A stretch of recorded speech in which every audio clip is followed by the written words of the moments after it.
नमस्कार, मी अश्विनी डिके।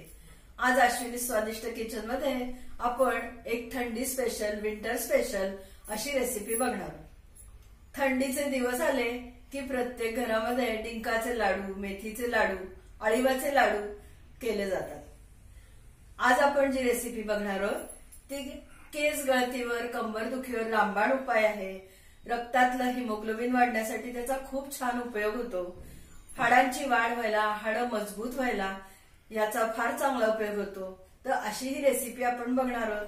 आज आपण अळीवाची खीर कशी करायची ते बघणार आहोत। काही वेळेस काय होतं, घरातल्या काही कारणांमुळे आपल्याला हे लाडू करायला वेळ होत नाही, पण उष्णता तर शरीराला हवी असते। तर अशा वेळेस तुम्ही अळीवाची खीर अगदी पटकन नक्कीच करून देऊ शकता। अळी उष्ण आहेत, थंडीमध्ये आपल्याला उष्णतेची खूप गरज असते। अळीवाची खीर करायला अगदी सोपी आहे, कमी साहित्यात होते। पटकन साहित्य बघून घ्या, लगेचच कृती करूया। आज आपण अळीवाची खीर करतोय। या पद्धतीचं अळीव असतं बाजारामध्ये, कुठेही किराणा मालाच्या दुकानात आपल्याला हे अळीव सहजतेने मिळू शकतं। हे अळीव 1 टेबलस्पून एवढं अळीव दुधामध्ये, कोंबट दुधामध्ये, अर्धी ते पाऊण वाटी दुधात मी 2 तास भिजत घातलं होतं।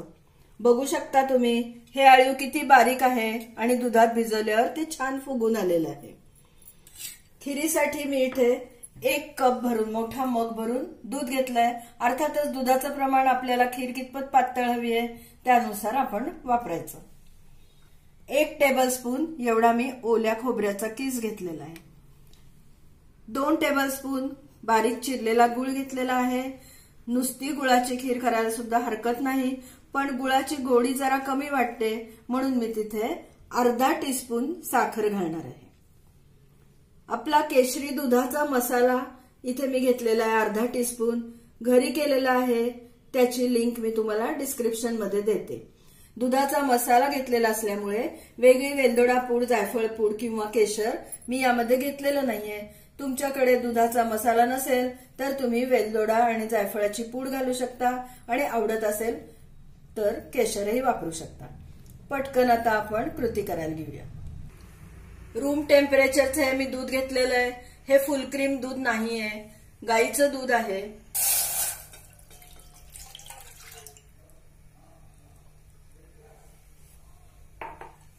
गॅस लावलेला आहे। दूध थोडंसं कोंबट झालं की त्यामध्ये आपण भिजवलेले अळीव घालूया। दूध कोंबट झालंय, आपण कच्चं दूध घेतलेलं नाहीये। आता हे भिजवलेलं अळीव त्यामध्ये घालते।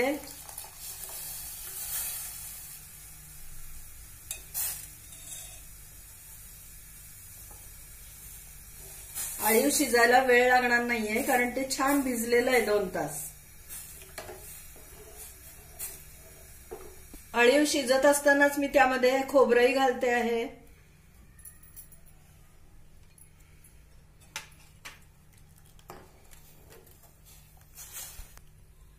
खीर उकळतीये बघा। आता त्यामध्ये मी हा दुधाचा मसाला घालतेय, केशरी दुधाचा। ड्रायफ्रुट्सची पावडर असते त्यामुळे पौष्टिकच आहे तो सुद्धा मसाला।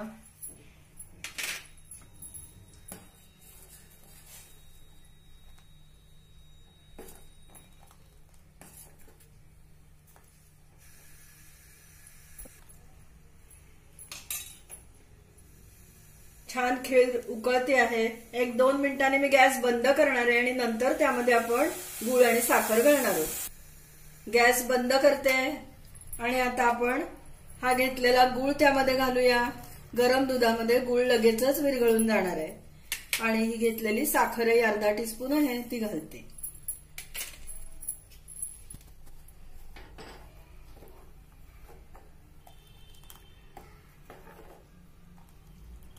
मस्त आपली पौष्टिक खीर अगदी छान तयार झाली आहे।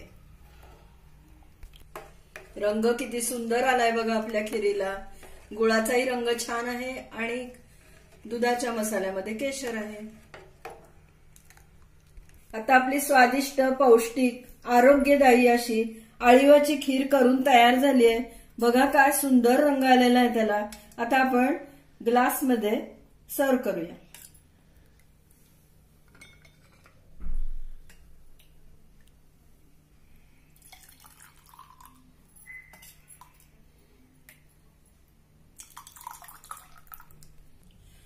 आहे की नाही करायला सोपी अळीवाची खीर. तुम्ही पण या पद्धतीने नक्की अळीवाची खीर करून बघा आणि मला कमेंट द्या. सकाळच्या ब्रेकफास्टच्या वेळेला पोटभरीची अशी ही खीर आहे. उपासाला सुद्धा ही खीर चालू शकते. तुम्हाला जर माझा आजचा अळीवाच्या खिरीचा व्हिडिओ आवडला असला, ही रेसिपी आवडली असली तर लाईक करा, जास्तीत जास्त लोकांमध्ये शेअर करा आणि माझ्या चॅनलला नक्की सबस्क्राईब करा. सबस्क्राईब करताना शेजारचं बेल आयकॉन सुद्धा दाबा बरं का, म्हणजे मी वेळोवेळी पाठवलेली नोटिफिकेशन्स तुमच्यापर्यंत अगदी लगेचच पोहोचतील. पुन्हा आपण लवकरच अशा स्वादिष्ट, आरोग्यदायी, टेस्टी रेसिपीसह भेटूया. तोपर्यंत धन्यवाद.